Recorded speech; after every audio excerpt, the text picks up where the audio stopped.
Oui, bienvenue pour ce nouveau module de formation sur le logiciel. Aujourd'hui, nous allons faire le logiciel Robobat. Mais bien avant tout, nous commençons par rappeler euh, de quoi il s'agit en fait. Il s'agit juste ce sont des programmes free, hein, donc de formation free, amélioration de compétences techniques de l'ingénieur consulté. Alors la personne, le formateur est là. Donc pour la personne qui désire avoir plus d'informations ou de vidéos, est censé juste utiliser la voie qui lui est mieux exemple en fait. Facebook, Twitter, LinkedIn, mail, via phone, c'est pas. Alors, parmi les modules de formation, nous avons Autodesk Robot Structural Analysis, Autodesk Revit Architectural, Autodesk Revit Structural, AutoCAD Architectural, AutoCAD CV3D. Nous avons tout ça en fait. C6AP 2000, C6 Bridge, Tekla Structural, Advanced Steel, Advanced Concrete. Donc, tous ces éléments. Pour ce qui nous concerne aujourd'hui, nous avons d'abord, commençons par un petit rappel. Dans les vidéos précédentes, nous avons eu à modéliser tout ça sur SketchUp. Donc, si vous n'avez pas les vidéos précédentes, prière de contacter. Pour ceux qui ont assisté ou ceux qui ont pu avoir les vidéos précédentes, ont vu étape par étape comment est-ce que nous sommes arrivés là. Alors, nous allons faire un mini exercice sur les calculs du radier de ces bâtiments. Nous sommes dans des hypothèses selon lesquelles nous sommes dans un terrain de faible importance, donc de forte importance faible. Alors, nous avons opté pour un radier général. Alors, nous allons commencer par un rappel théorique pour justifier le choix de ce type de fondation, qui reste avant tout une fondation superficielle. Alors,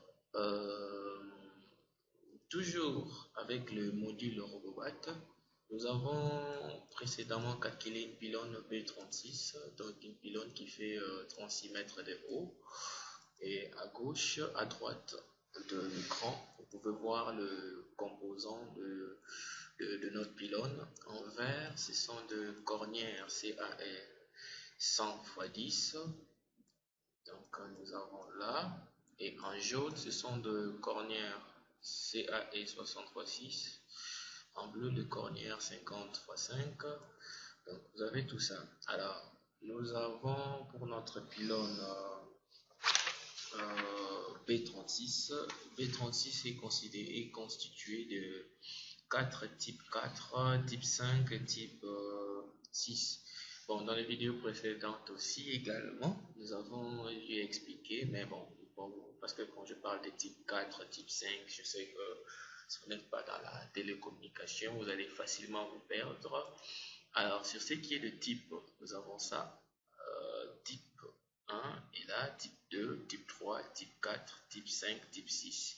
Alors, pour notre pylône B36 est constitué de 5 type 4 et un type 5 et un type 6. Le type 4, en réalité, ça fait 6 mètres de haut.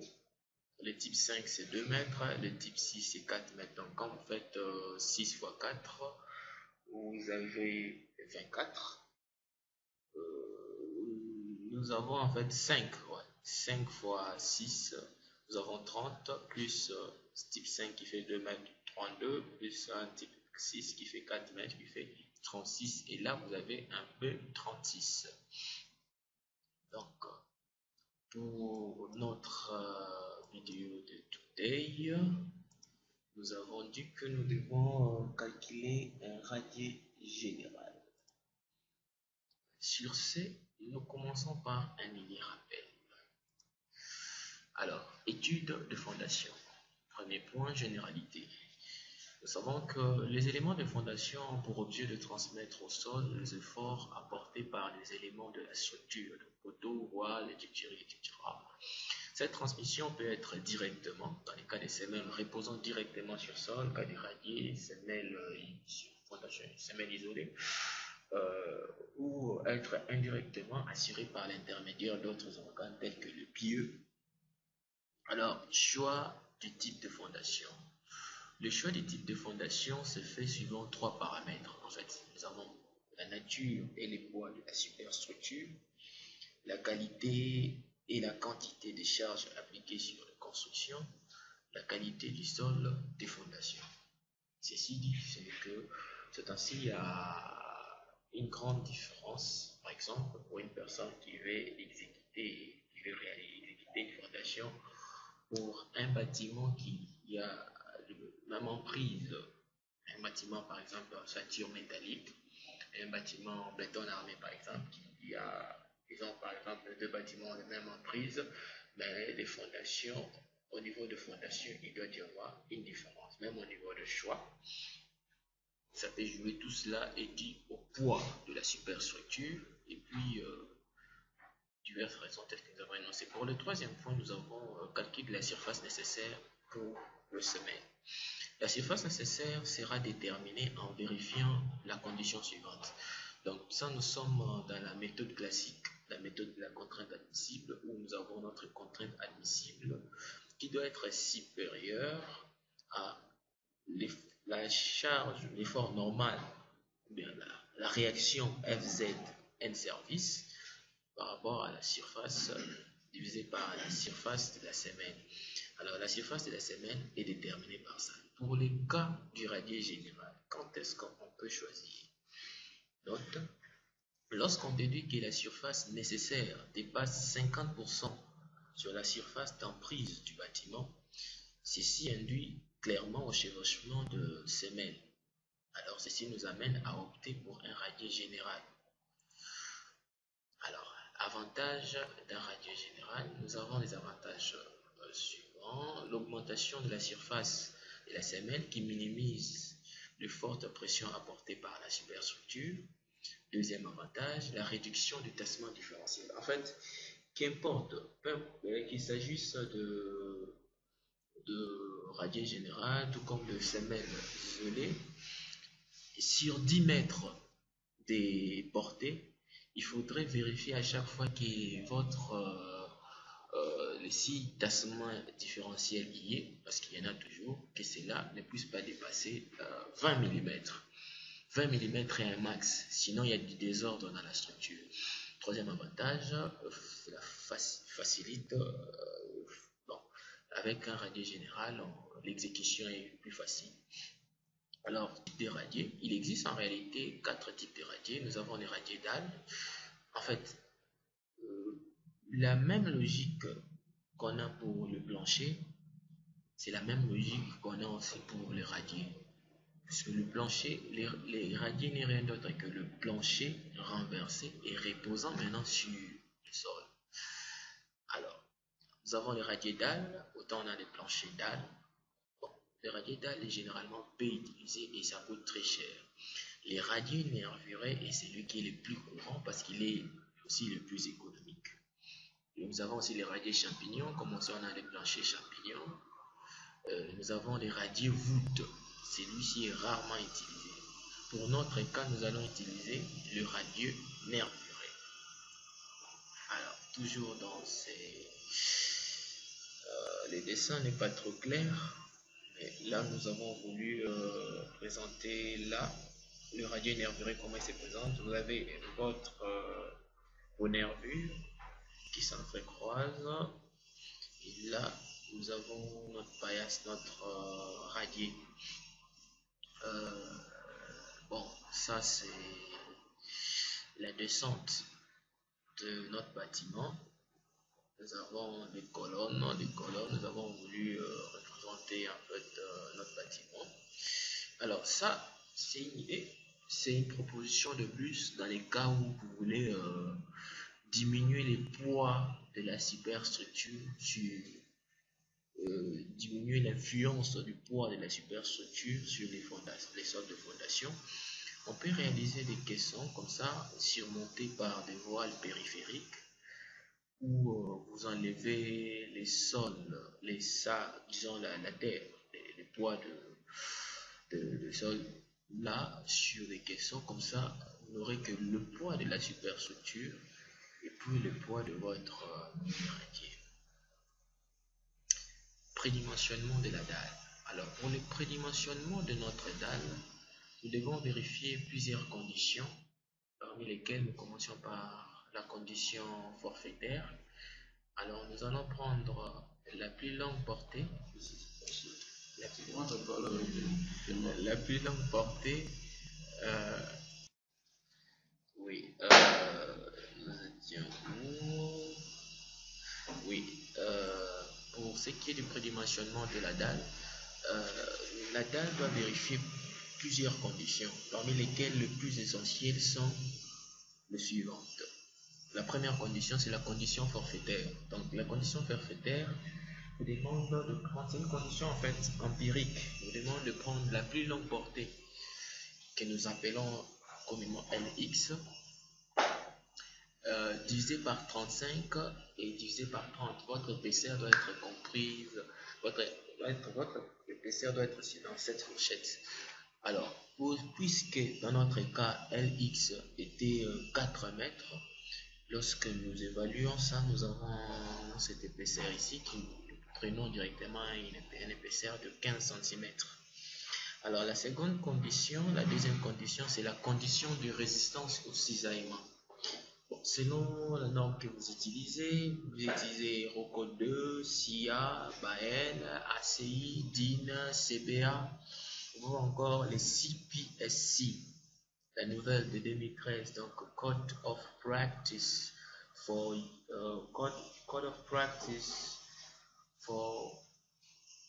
Structural of Use of Concrete 2013.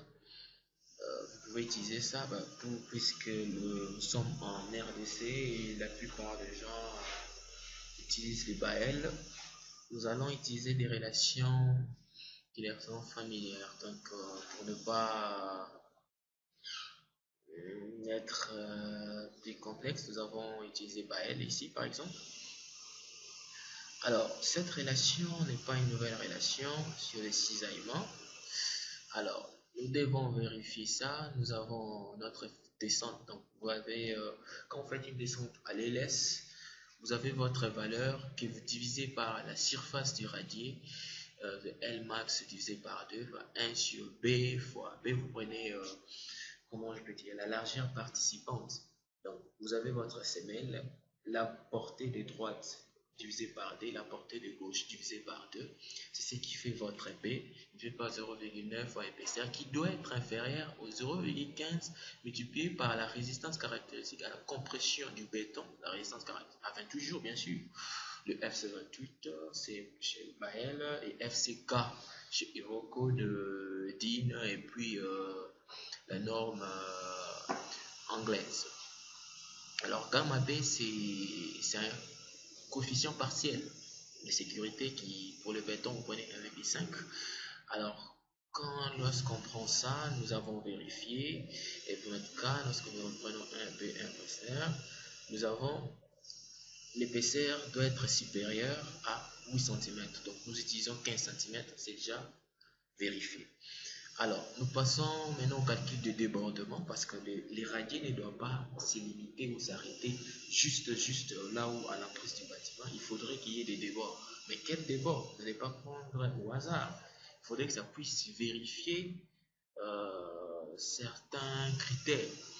Alors, la relation que doit vérifier les débordements est que le D doit être, on doit prendre les max de l'épaisseur divisé par D, 30 cm.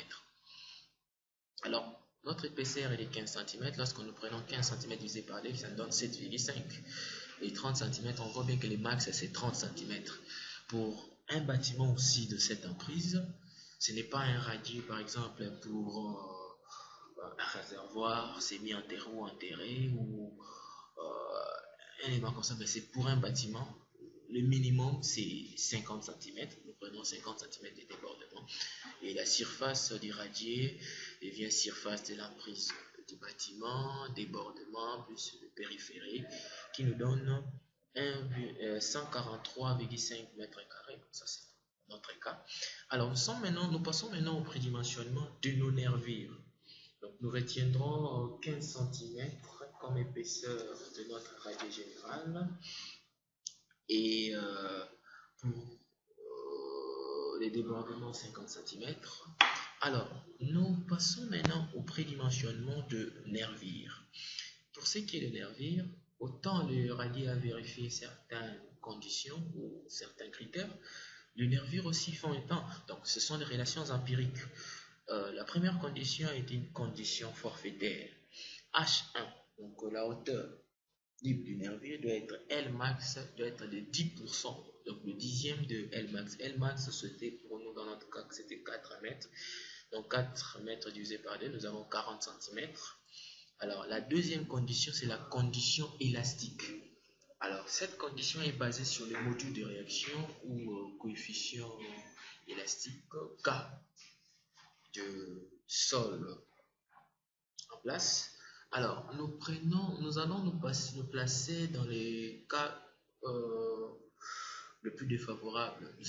Nous allons nous placer dans la sécurité, dans l'essence de la sécurité, parce que nous savons très souvent les résultats des essais des sols sont discutables. Hein? Alors, sur ces, la plus mauvaise valeur des cas que nous pouvons avoir, c'est généralement de 5000 à 6000. Alors, nous allons prendre dans notre cas 5000 kN par mètre cube, que je vous recommanderais toujours, très souvent, bien que vous ne serez pas économique. Mais lorsque vous calculez un radier, de prendre 5000, vous ne serez pas inquiété. Parce que je vois mal quelqu'un construire dans la boue, mais ça vous place en sécurité. Alors, la longueur élastique est donnée par racine quatrième de 4 EI KB, et ce n'est plus nouveau, c'est les modules et d'élasticité. I, c'est les moments d'inertie, KB vous connaissez, de Lmax, puis vous connaissez. Alors, I est trouvé par cette relation, et pour notre cas du béton dosé à 350 kg par mètre cube, alors nous avons 3,21 x 10 tonnes par mètre carré, on donne ça. Alors, quand nous faisons tous ces calculs, nous avons H1 supérieur à 47 cm. Donc, quelqu'un qui prend un H1 50 cm, pour le premier cas, nous avons trouvé, il fallait que ce soit 40 cm. Les seconds cas nous poussent à avoir un H1 qui serait supérieur à 47 cm. Donc, quelqu'un qui place la hauteur des nervures à 50 cm n'a pas tort. Plus loin d'ailleurs, vous pouvez placer à 60, hein, parce que vous avez pour un radier, lorsque il ne repose pas ne repose pas, il n'y a pas de béton de propriété, Eurocode vous recommande de prendre 7 cm comme enrobage, et lorsqu'il y a un béton de propriété, les milliers c'est agressif, vous pouvez prendre 5 cm. Donc si je prends 50 cm puis 5 puis 5, ça fait 60 cm pour hauteur de nervure. Donc, nous allons prendre, au lieu de 50-50, nous allons prendre des nervures 60-60. Alors, il faudrait maintenant, après tout cela, vérifier les poinçonnements en fait. NU, les poinçonnements donnés par Bael et donnés par cette relation NU 0,045, UC qui est le périmètre de contour. H, vous connaissez, c'est l'épaisseur FCG. Vous connaissez, c'est la résistance caractéristique à la compression du béton avec toujours. Gamma B, vous connaissez aussi.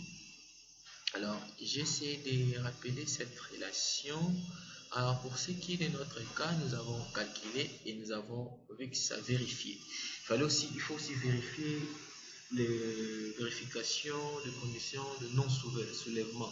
Ceci est dit généralement sous pression. Alors, ceci dit, c'était un mini rappel pour ne pas directement nous plonger dans le calcul de notre radier sans rappel préalable. Alors, nous sommes là dans Robobat, Dans Robobat, nous allons aller dans conception des bâtiments. C'est là que nous commençons. Nous commençons maintenant. Nous allons patienter le temps que Robobat s'allume. Voilà. Voilà tel que se présente notre logiciel. Nous commençons par éliminer d'abord, disons, supprimer les tâches parce que nous ne travaillons pas. Nous n'avons pas les tâches. Ok. Il faut vérifier que vous êtes au niveau 0,0 parce que là c'est au niveau 5 mètres. Nous allons au niveau 0,0. D'accord. Alors, la première des choses, c'est de concevoir nos éléments. Nous avons vu après dimensionner notre ouvrage. Alors, nous commençons par créer d'abord une nervure, nouveau, poutre B, ah oui, 5, 60, 60, 60 de base, 60 là, ok, nous appelons ça nervure 60. Alors, d'accord, nous pouvons choisir la couleur, que ce soit pas autour, par exemple, que ce soit que ce soit du bleu. Béton, ok, acheter, ferme. Nervure est là. Qu'est-ce que nous aurons encore besoin de voir? Nous avons besoin de notre radier. Nous allons créer les radiers. Nous allons placer l'épaisseur 15 cm qu'on appelle radier général.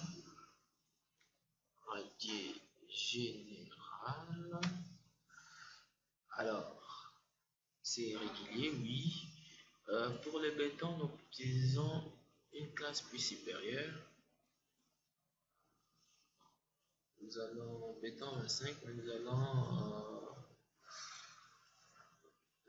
attendez, patientez. La nomenclature anglaise. Oh, bon. La classe de béton C2530 et béton 25 devient quand même parce que c'est les résultats laissés au cylindre qui nous importent le plus. Alors, nous avons nos éléments. Alors maintenant, il est temps de, grâce à nos lignes de construction, de représenter notre ouvrage. Il est là. Donc, rappelons que c'est les radiers de ces bâtiments ici que nous sommes en train de calculer. Alors, sur ces, dans les vidéos précédentes, nous avons fait aussi ça hein, sur Advanced Steel. Donc, vous pouvez aussi contacter toujours la même personne. Voilà les contacts pour avoir les vidéos de formation sur Advanced Steel. Nous avons eu après avoir calculé sur Robobat, importer. Bon, nous rappelons que pour importer, il faudrait avoir être d'abord s'abonner sur Autodesk, donc avoir un abonnement Autodesk Robobat. Et là, vous pouvez installer, télécharger for free l'import AutoCAD Structural, AutoCAD Advanced Steel Robobat. C'est de là que vous pouvez, dans les cas contraires, vous serez obligé à chaque fois de modéliser, de calculer à part pour modéliser à part. Donc, ce que vous pouvez faire, c'est simplement, par exemple, lorsque vous pouvez, l'avantage qu'il nous présente par exemple Advanced Steel, c'est que Advanced Steel a une gamme plus large de assemblage, contrairement à Robobat qui a une gamme plus limitée. Ce que vous pouvez faire de temps à autre, la gymnastique serait celui-ci où vous ferez que vous allez prendre que les éléments de réduction d'un Robobat pour les amener, les importer chez Advanced Steel. À chaque fois que vous réalisez votre assemblage, vous placez les éléments de réduction et puis vous cliquez sur vérifier, vous choisissez une norme mère ou code tree, ou bien ICIC américain, ou bien CIA pour le Suisse. Vous pouvez faire tout ça, toutes ces gymnastiques pour vérifier. Par exemple, vous savez par exemple réaliser un assemblage poteau-poutre. Vous savez, on sait que cet assemblage est essentiellement sollicité par des actions de cisaillement. Sur ce, vous pouvez emporter ça et calculer ça. Donc, revenons à ce qui nous concerne. Alors, suivant X,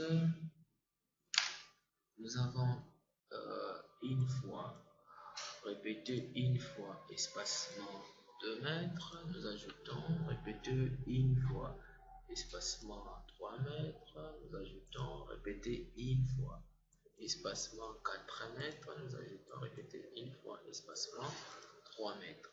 Parce que le bâtiment a 12 mètres par rapport à Y, donc nous avons ajouté une fois, espacement 4 mètres, ajouter une fois, espacement 2 mètres, ajouter une fois, espacement 4 mètres. Et Z, nous faisons seulement ajouter. Alors nous allons changer, ici nous allons appeler ça les ABC par rapport aux X, nous appelons ça les ABC. Et puis nous appliquons. Nous avons nos nœuds ici.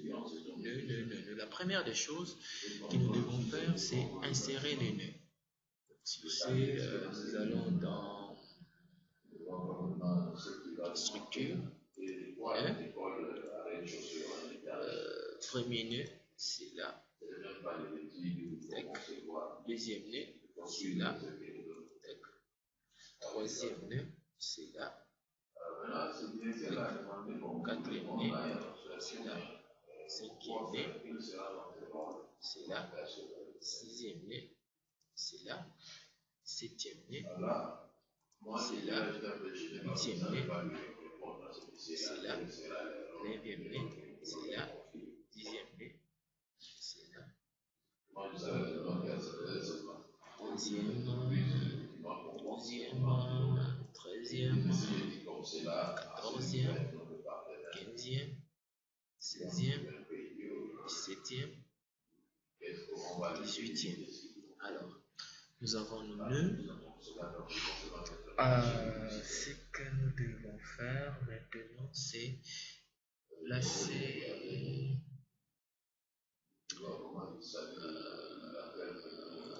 voilà, nous devons maintenant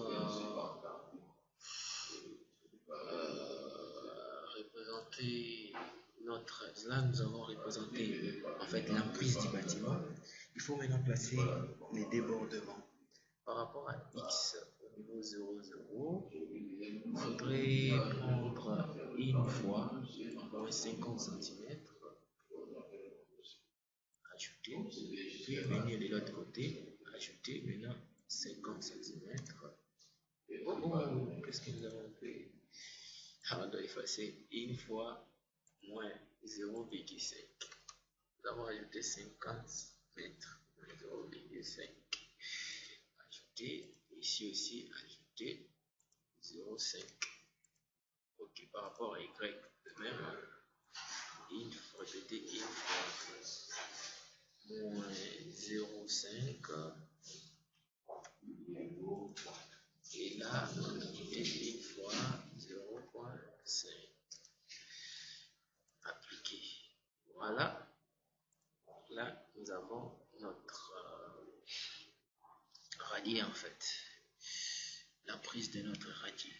Alors, ce que nous devons faire maintenant là, c'est placer. Nous allons dans objet rectangulaire par 2 points, panneau, 2 points, 2 points. Je vais là. Par exemple là, tac. Jusque là. Ça, c'est un panneau. Un autre panneau, je prends de là jusqu'à là comme panneau. Je prends de là jusqu'à là comme panneau. Là jusqu'à là. Là jusqu'à là comme panneau. Nous prenons de là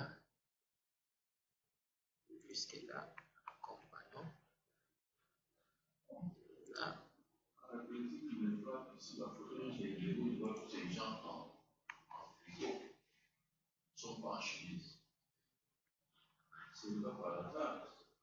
Jusqu'à là, il fait froid de là jusqu'à là. Nous prenons de là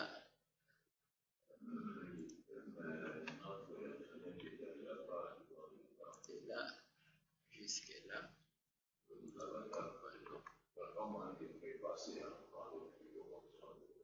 Et là jusqu'à là. Bon, vous pouvez la mise à la disposition, la mise en place de nervures et de radiers, c'est en fait commutatif. Hein. Vous pouvez commencer par disposer ou placer vos nervures comme par votre radier.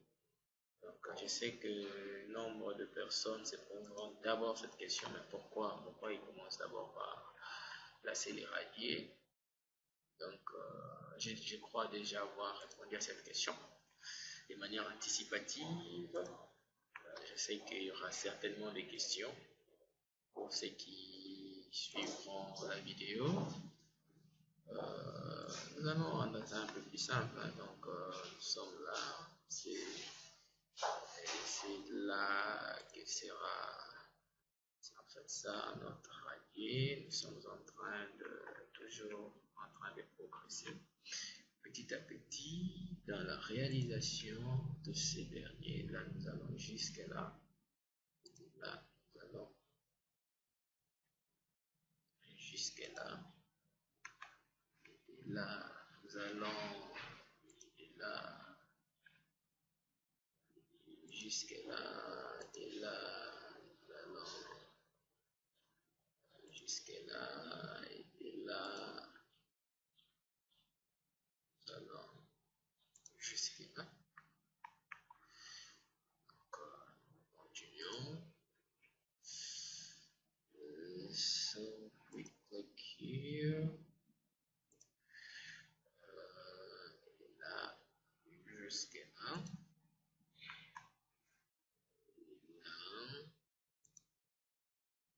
Jusqu'à là.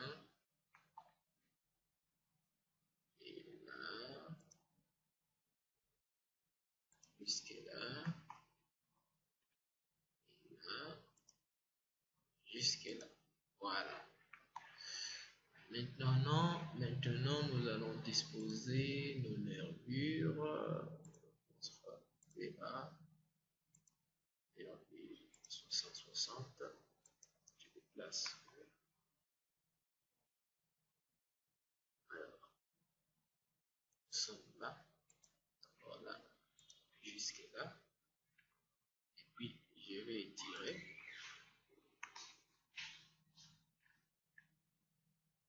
Jusqu'à là. Puis, je vais étirer. Jusqu'à là. Oui. Jusqu'à là. Oui, bien. Jusqu'à là. Je décoche, étirer.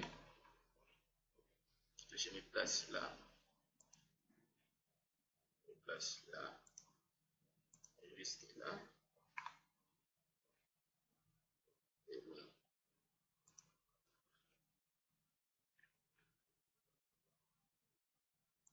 Jusqu'à là.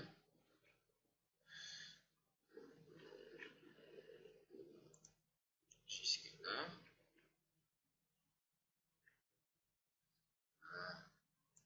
Jusqu'à là. Et bien là.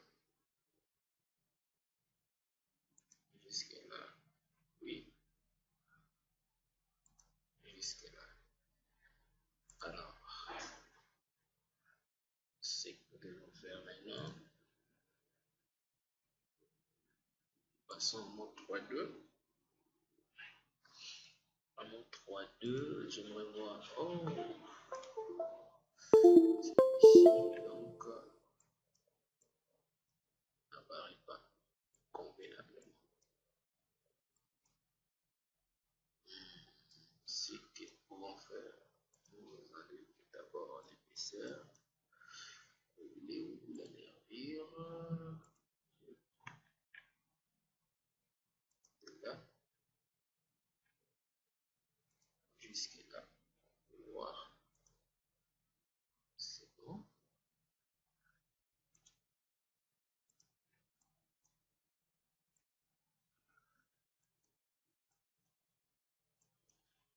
Et puis, là aussi, il n'y a pas.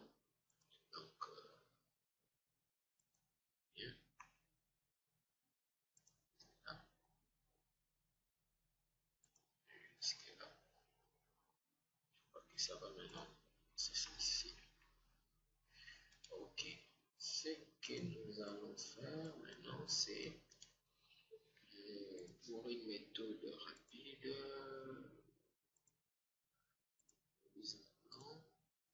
Donc là, nous sommes toujours dans la modélisation de notre réservoir. Après, il faudrait charger et puis il faudra en fait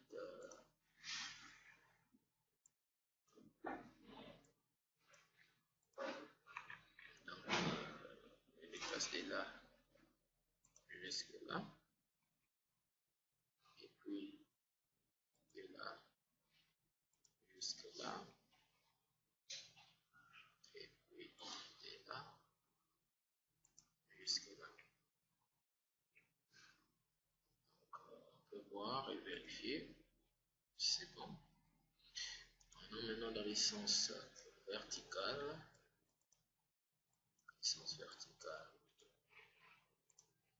prenons celui-ci, ces petits bonhommes.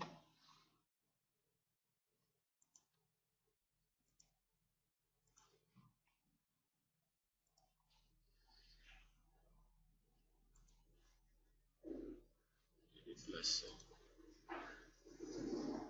et là jusque là. Sauf que nous aurons un problème, je pense. On va résoudre ce problème même après. Et là, jusque là, et là,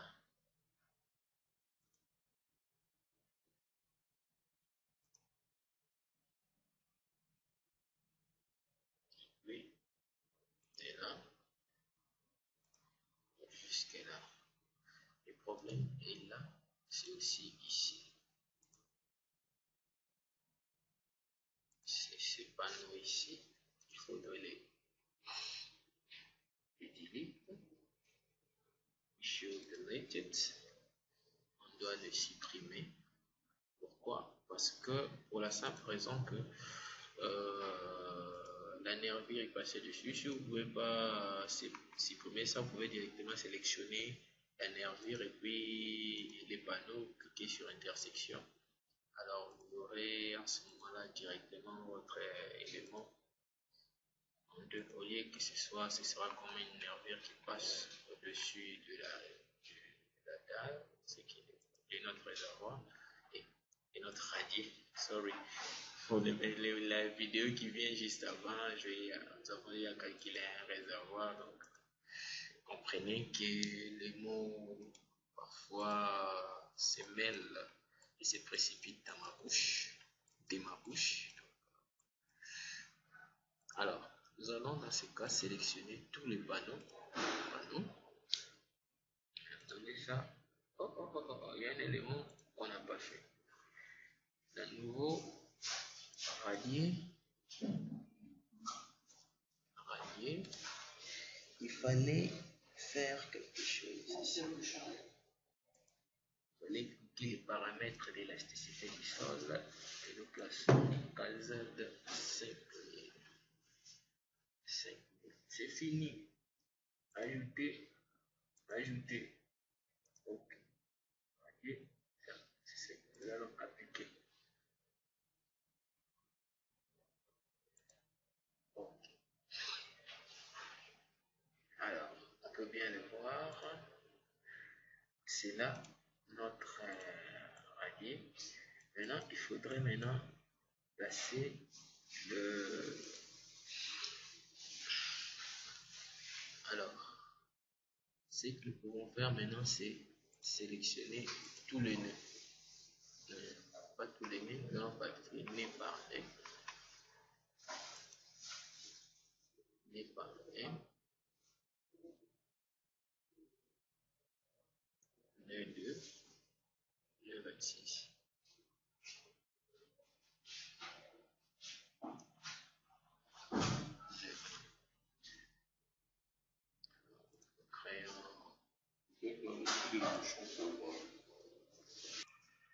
Alors, nous commençons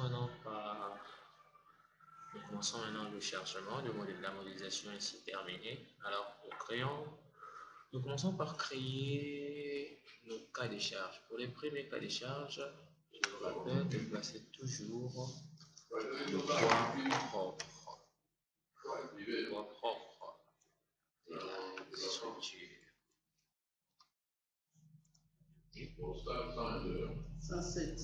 Nous avons les poids propres qui est généré. Alors, nous prenons nos éléments à l'LS, nous considérons ça comme permanente. Action, j'appelle ça descente.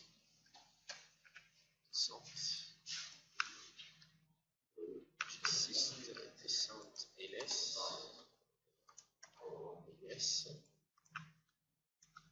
Descente LS. OK. Voilà. Nous pouvons maintenant fermer. Nous avons nos nœuds qui sont là. Le premier nœud.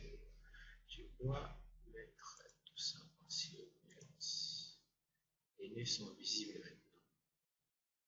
Le premier nœud est là. Ça, c'est les nœuds 2. Je place. Donc, je viens là. Oui. J'ai comme FZ à ce nez là, moins 310 kN. Comme MY là-bas, moment c'est moins 54, moins 5,4. Moins 5,4. Je vais faire ajouter, mais où c'est? On est 2. Ajouter. Voilà. Je viens maintenant au premier nœud. Au premier nœud, nous avons moins 355. Ça, nous sommes en train de placer notre descente. Et MY, moins 6,2. 6,2. Ajouter, appliquer. Nous quittons là pour aller là au nœud 3. Au nœud 3, nous avons moins 335. Moins 335. Et puis MY, nous avons moins 56. 5,6. Ajouter. Puis nœud 3. Okay. Nous allons maintenant au nœud 4. Au nœud 4, nous avons 354. Moins 354. Et puis MY, moins 4. 4. Et appliquer. Montons maintenant au nœud 5. Je peux les 5. Les 5, nous avons 584. Donc, moins 584. Et puis MY moins 3,4.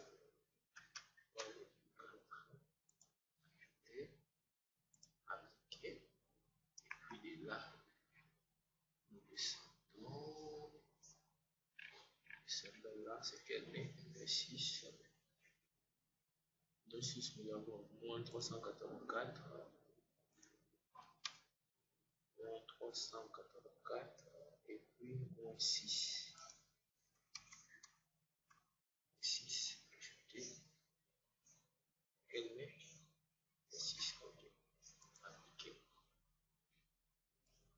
Et puis de là, nous allons au nœud suivant, c'est le nœud 10. Les 10. Moins 384 toujours. Et puis moins 8.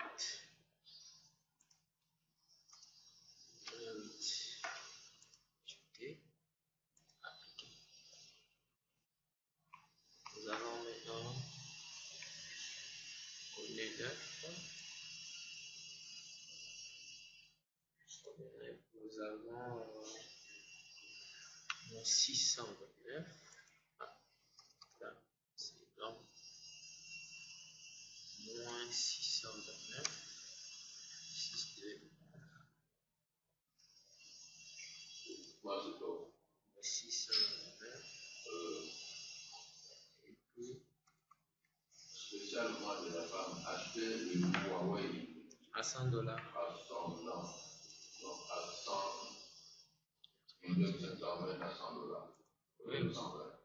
J'ai déjà vu ça.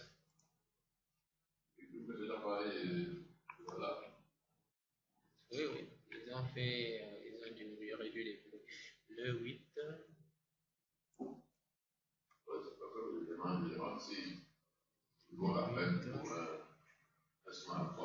Oui, ça va. Le 8. 629 également. 20.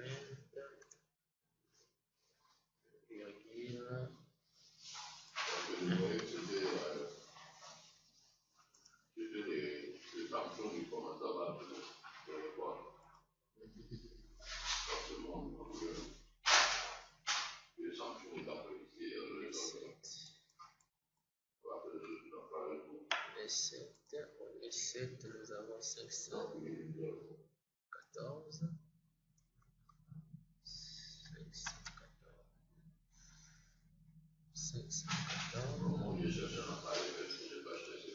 5,6. C'est seulement pour ce mois. C'est seulement pour ce mois. 5,6. Pour ce mois. Après, quand comment ça revient, ce sera maintenant à $120. Oui, et 14. Et 14. Oui, mais je me demande si c'est pour la peine.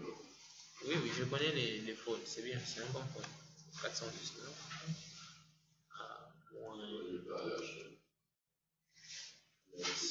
10,3. Ajouter. Appliquer. Nous allons maintenant au nœud 13.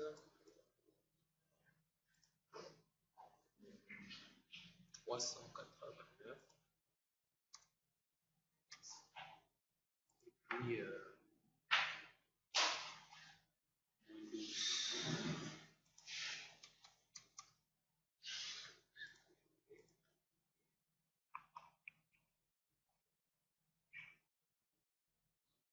Et 12. 380.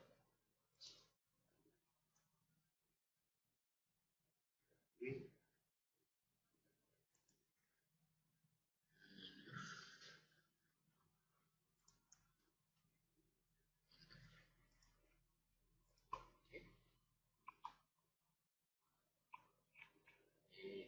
11.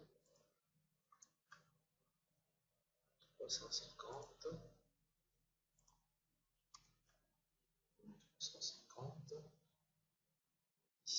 -18. Il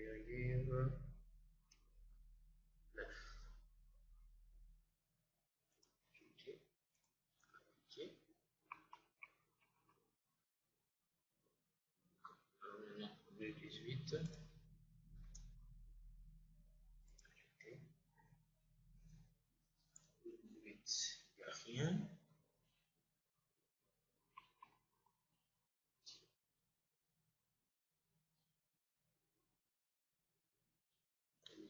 Rien, mais plutôt on est, parce que là c'est là que se trouve les balcons. On est 16. On est 16.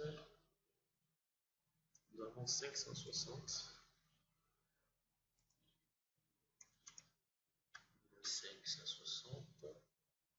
Nous avons 6,2. 6.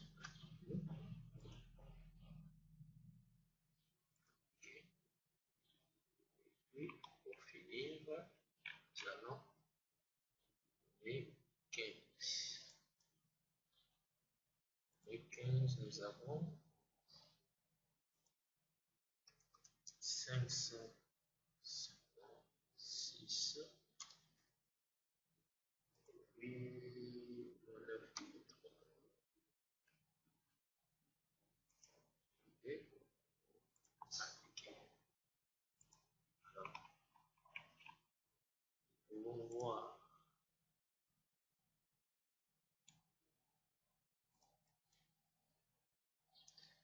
il a notre radier. Notez qu'il ne peut pas aussi, ne pas avoir un radier avec des nervures, disons 60-60. Vu que nous utilisons des colonnes 25, 25, quand on a 60, on doit avoir d'abord 10, 10, 10, 25 plus 10, on peut aller à 40 pour 60 pour les par tout. Ce que nous faisons, c'est que nous créons parfait animation, ça, 40, nervure, parce que la hauteur, la base doit être comprise entre un tiers et puis un demi de la hauteur. 40, et bien, ajouter, fermer, appliquer, OK. On a nos nervures qui sont là. On peut voir par rapport à notre descente, on peut voir tout ce que oui. Donc c'est là notre radier. Alors, bien. Ici, on n'a pas mis. D'accord. Voilà, ça nous permet de vite vérifier. Curieux de voir que nous devons voir quelque chose. Ah, nous avons mis 2 fois. Donc, ceci vous permet de voir facilement. Donc, ici, on ne devait rien avoir. Il devait être plutôt là et là. On a mis 2 fois. Et même pas là. Donc, je viens calmer.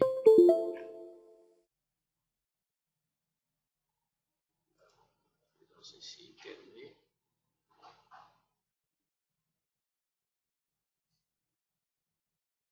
On est 2. On est 2. Bon, ceci.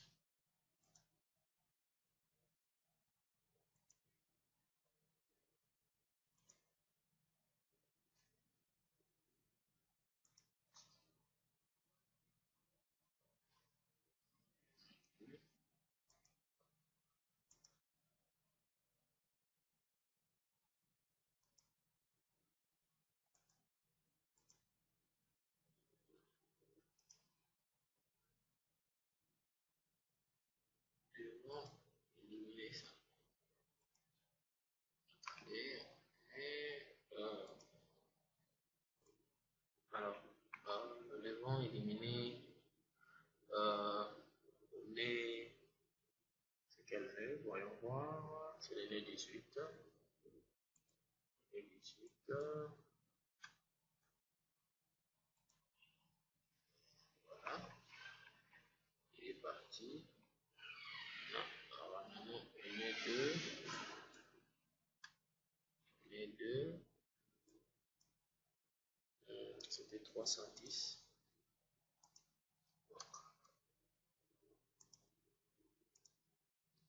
Moins 310. Et puis 5,4. Ajouter. Voilà. Notre radier.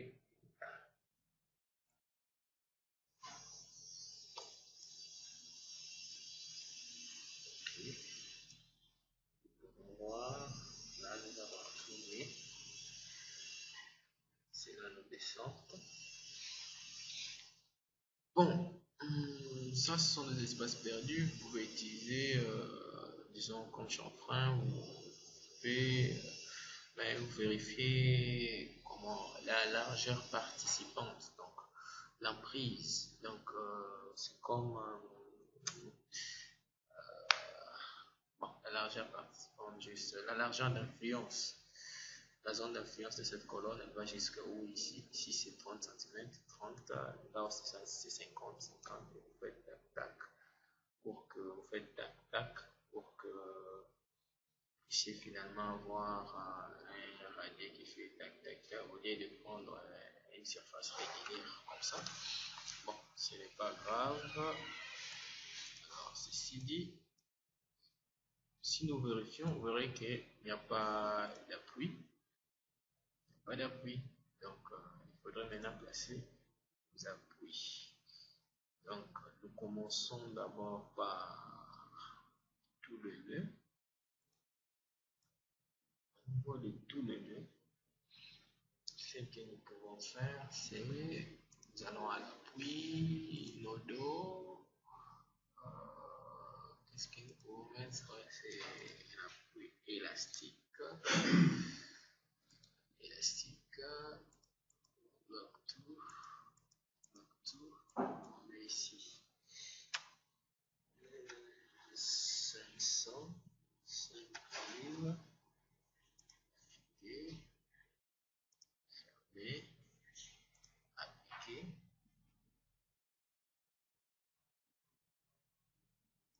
Et maintenant nous sélectionnons barre toute. Au niveau des barres, façon appui élastique pour barre. Élastique pour barre. Élastique pour barre. Prenons celui-ci, appliquer. D'accord. Au niveau de notre radier, panneau toute. Oh, panneau tous. Au niveau du panneau, nous allons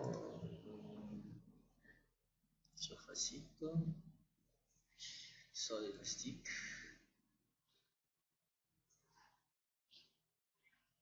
On va vérifions sol élastique. D'accord. Ok. Appliquer. Ok. On va cacher les appuis parce qu'il crée un petit désordre. Hein. Alors, vérifions la structure. 0, 0, pas d'erreur. Ceci dit, on peut maintenant faire tout ce qu'on peut faire. La chanson commence. Maillage, option du maillage. Nous prenons de l'ONI. Le modèle de l'ONI est bien. Automatique. De l'ONI est Kang. C'est bien. Hmax autant. Ok. Donc, c'est bon. Ok. Générer les modèles de maillage. Générons les modèles de maillage.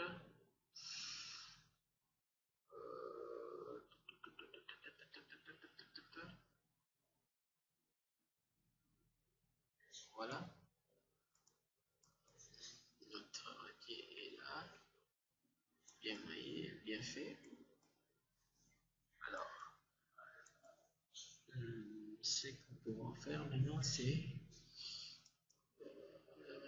nous allons voir si on essaie de voir les résultats. Diagramme de bas. Bon. Là, il nous dit l'option sélectionnée. Nous lancer. Donc, lançons d'abord les calculs nous-mêmes.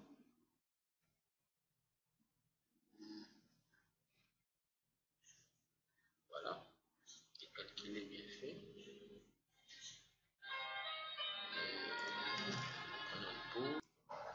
Donc, nous pouvons voir notre élément est là.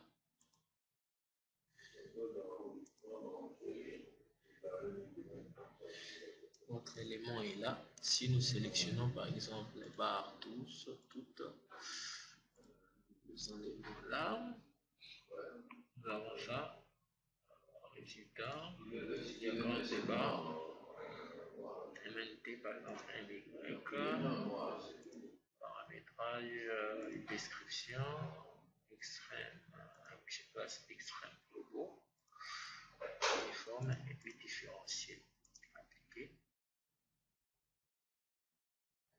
Voilà. On donne un peu, c'est-à-dire là, de manière un peu bizarre, mais bon, c'est ça, parce que nous avons placé les aiguilles élastiques le long de notre élément. Alors, ok, revenons.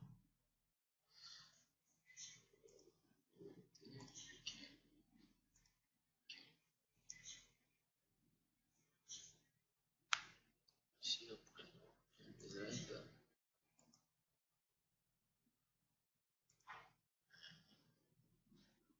bon, ceci est terminé.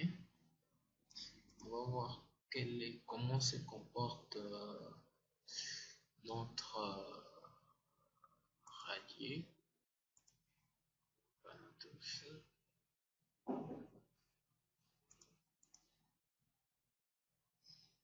On va voir comment se comporte notre panneau. Pour voir la déformation, donc cartographie des panneaux. On peut voir tout ce qui est lié au panneau ici. On peut voir les déplacements. Tout comme on peut toujours dans le diagramme de barre voir la déformation. Ça. Je préfère éliminer tout ça. Alors, je vais déformer, à l'échelle, l'équateur, place. Ok. Donc, voilà.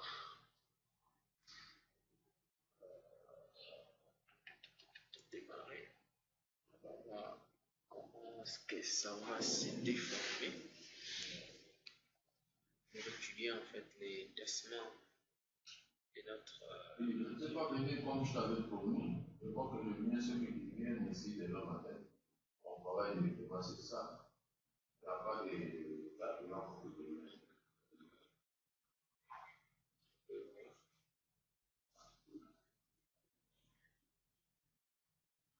Je vois beaucoup de messages qui s'affichent là.